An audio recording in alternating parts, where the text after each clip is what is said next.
Good afternoon mga ka-MZoom. Welcome back po sa ating channel. Nagbabalik po ang inyong lingkod after so long. Alam ko na-miss nyo ako. Tama, mali. Comment down below. Tayo ngayon, dadalhin natin si MZoom sa isang lugar na sinabi ko sa inyo dati kung saan natin dadalhin. Hulaan nyo based sa aking forma kung saan. Dagat? La Union? Hindi. Baguio City. Pupunta tayong Baguio. At isa pa, pupunta tayong norte ngayon, so dadaan tayong Manawag upang pa-bless na rin si MZoom natin para iwas sa... Yes, tama yun. Para iwas sa mga disgrasya. So, ano pang hinihintay nyo? Sumama kayo sa amin sa journey namin na to. Tara! Okay, nandito na po tayo. Kakalabas lang po natin ng SCTEX. Papunta na po tayo na sa ating destination, Baguio City! Palakpakan naman dyan, mga tao. Palakpakan naman. Nice. Ayun guys, time check. 2 p.m. 2 p.m. na. So, hindi pa kami kumakain from the time na umalis kami ng bahay. Mga bandang 12-ish, mga ganun. No? So, first stop natin, going to the north. Daan tayo sa Clark. Samahan nyo ako. Papakita ko sa inyo yung isang paborito kong restaurant doon na nagsiserve ng mga kebab. The best siya para sa akin dito sa Pilipinas in terms of kebab talaga. So liga, sumama kayo sa akin ngayon. Ayan, makikita nyo, 500 meters Clark South. Exit muna tayo. Kain muna kami. Kita-kita mamaya pagbalik. Ayun na nga po ang ating in-order. Tingnan nyo na lang po pagkatapos. 3, 2, 1. So ito na nga guys, makikita nyo. After 15 minutes, yung kaninang picture na nakita nyo, ito na itsura niya. Ito rin yung sa kabila, sasama ko.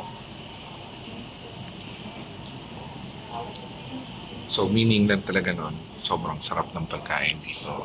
So try nyo na, Dave's Kebab, kung hindi man dito sa Clark, sa Antipolo. Yan na po mga ka-MZoom, kakarating lang po natin dito sa Manawag. Papabless lang po natin ng ating kotse para sa ligtas na biyahe every time na bumiyahe. So yun po, kung may nagbabalak din po na magpabless dito sa Manawag, at tingin ko yung last na blessing daw po ng mga kotse. Kyle, dito is 5:30 p.m. So, gate 5 ang papasukin nyo, gate 5. Saan naman kayo? Subic pa. Ha? Test ko sa biyahe. Extra holy water para mas lalong gumwapo. Okay.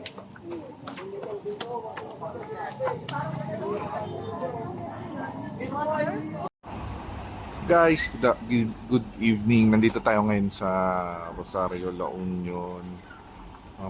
Papagas lang tayo. So, magandang comparison na rin. Magandang ano na rin siguro kung gaano rin kalakas yung fuel natin, yung consumption natin going to Baguio. Tapos pabalik kung magkano rin yung gagas pa natin. Pina-full tank ko lang yung ngayon para malaman natin bukas kung magkano or sa kung magkano yung total consumption natin papuntang Baguio. So stay tuned. Dito sa Rosario, La Union, makikita nyo yung presyo ng gasolina natin. 62 yung 95, 62.75. So mura kumpara sa ibang lugar. So yun, napapagas po tayo dito sa Sea Oil. Ayun na nga, 2,150 ang total natin. Go! Ayun guys, so ang full tank natin, medyo sagad ng konti, 2,150.07. So bukas malalaman natin pagbalik natin dito ulit sa Rosario kung ano yung gas natin, ano yung gas consumption natin sa Baguio, puntang Baguio and pabalik hanggang dito. Kasama na yung konting tour. So makikita natin din kung tipid ba or hindi. Yun, stay tuned. Eto po, nandito tayo sa Baguio ngayon. Sorry, medyo madilim na. Medyo late na rin tayo nakarating.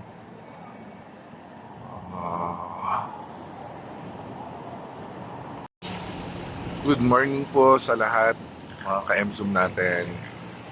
Dito kami sa Baguio City ngayon. So, plano yesterday, last night, plano sana mas magka-camping na lang kami sa Burnham Park.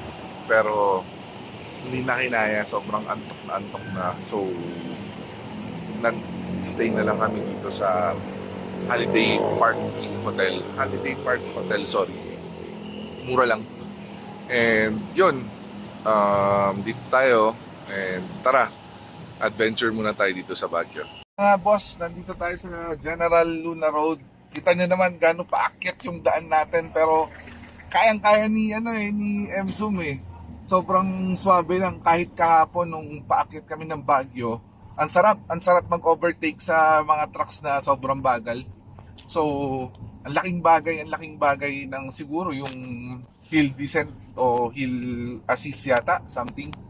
So, kita nyo, walang kahirap-hirap na paakyat. Sa ibang kotse, sobrang bagal na. Tingnan nyo yung nasa likod namin, gano'n ka... Pagkaraan ng 300 metro. Ayun. Kumaliwa. Okay.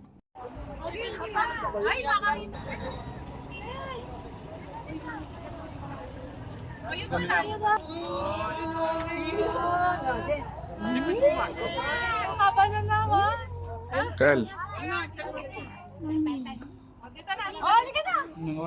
Nandito na po tayo ngayon sa Madford Park. Pinatayo po ito ni William Cameron Forbes na ayon sa disenyo ng Parsons ng 1990. So, okay na po tayo. Hello, Maui! May problem ka sa mata? Hello! Ayan sir.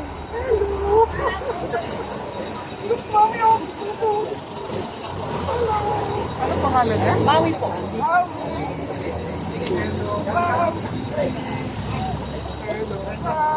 Alam niya, maliit lang siya, ma'am.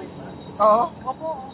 Alam niya, maliit. Next stop po natin ngayon, since Halloween naman, pupunta tayong Diplomat Hotel. So, samahan niyo muna kami, punta tayong Diplomat Hotel.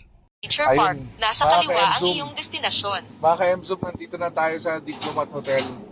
So, wala tayong third eye. Gusto lang natin ma-experience kung totoo ba yung sinasabi ng mga tao na maraming ang nagpaparamdam dito since ngayon, October 30 na, 29 ba, 30? Basta, so baka may magparamdam sa atin kahit wala tayong third eye. So, let's see, stay tuned. Dito na tayo sa Diplomat Hotel, makikita niyo yung buong paligid natin. Diplomat Hotel na yan. So pag mag-CR kayo, may CR din doon. Kung malakas loob nyo. Ito yung pinakagusali niya. Ito, kita nyo may maraming tao, maraming curious din. Halloween. Manggulat kaya tayo, mang-prank kaya tayo, manggulat tayo ng mga tao dito. Pero, yun, papasok tayo mamaya. Sisilipin natin kung totoo bang merong mga katakot-takot dito. Kung wala,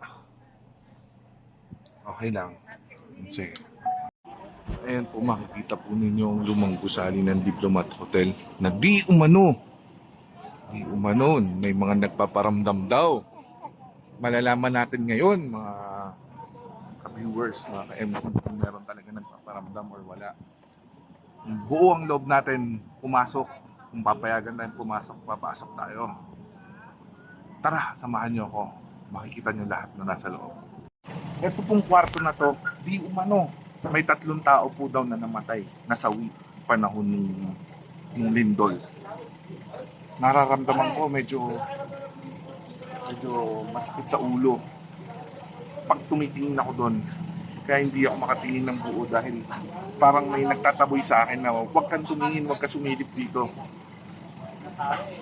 Masusuka ako. Kat. Ito naman pong hallway na to. Di umano. Marami ring nasawi nung panahon na yan. Pero, sabi-sabi ng mga gwardya, meron daw tumatawid-tawid dyan. Malalaman natin. Naalala niyo po ba sa mga gabi ng lagim ni Ma'am Jess? Tsaka kay Kabayan? Ito yung sikat na parang dito may bigla na lang tumatawid ng mga bata tsaka mga matatanda. Ayun siya. Ayun. Tingnan nyo, pagmasdan nyo maigi kung meron kayong makikita sa video na to. Naglakas loob lang po tayo. Ngayon nandito tayo sa may bandang gilid ng sa harap ng hotel sa entrance. Medyo masakit yung ulo namin siguro dahil nga may mga spiritong nagtataboy sa amin. Pero nandito pa rin tayo. Challenge natin to. Ito parang CR dati.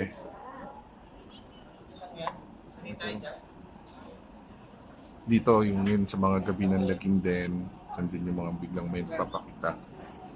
And guys, so paalis na kami dito sa Diplomat Hotel. And ako, experience ko, wala naman akong third eye pero nandito kami. Parang sumakit yung ulo ko.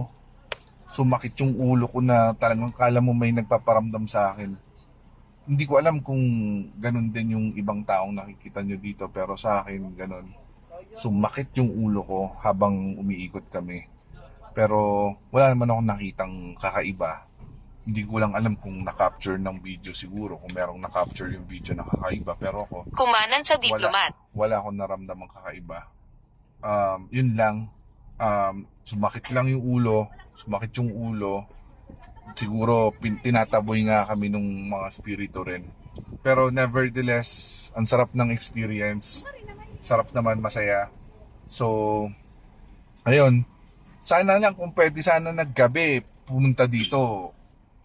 Up ako para i-try din. Pero ko-confirm ko ngayon sa gwardiya kung pwede ba bumalik ng gabi or hindi. Eto na siya. Pagkaraan ng 1.1 Ito. kilometro. Tanong lang na. Kumanan sa Queen of Apostles Road. Tatanong ko lang Boss, hanggang ano oras bukas yan? Gabi hindi? Bawal? Sayang. So yun. So narinig natin hanggang alas 6 lang pala sila open. Maganda sana kung pwede ng mga 9-10 PM Kasi dun mo mararamdaman. And ako, okay ako ma-feel sana yung mga spirits. Pero wala, yun lang naman. Next destination natin dito sa Baguio trip natin, Lion's Head. Tama? Tama. Okay, so pupunta na tayo dyan. We'll leave you with a breathtaking view of Baguio. So, kita-kita na lang ulit sa Lion's Head. Ka-M-Zoom update lang, hindi kami nakatuloy sa Lion's Head. Talagang sarado ang Cannon Road for residents only. May checkpoint na nakaano doon. So, wala. For now, punta muna tayo sa next destination natin, yung PMA. PMA tsaka yung museum nila. So, kita-kits. And guys, so nandito tayo ngayon sa Philippine Military Academy. And ito, sobrang ganda, tahimik, peaceful. Punta tayo sa mga tangke doon mamaya. Yan nga pala yung statwa ni Gregorio del Pilar. Ayan na, tapos ng aming expedition sa Baguio. Tingnan nyo naman yung clouds, gaano kababa. Mas mababa sa amin. Ayan na, yehey, yehey, yehey. Uwian na. Tingnan nyo naman yung view sa Marcos Highway. Wala nang view dahil sa hindi ko alam kung fog or clouds, pero ang saya. Yehey, yehey, yehey. Ito naman mga ka-M-Zoom, 9.15 na gastos natin, balikan mula Baguio pabalik ng Rosario. Kasama na dyan lahat ng tours na ginawa natin. Okay na?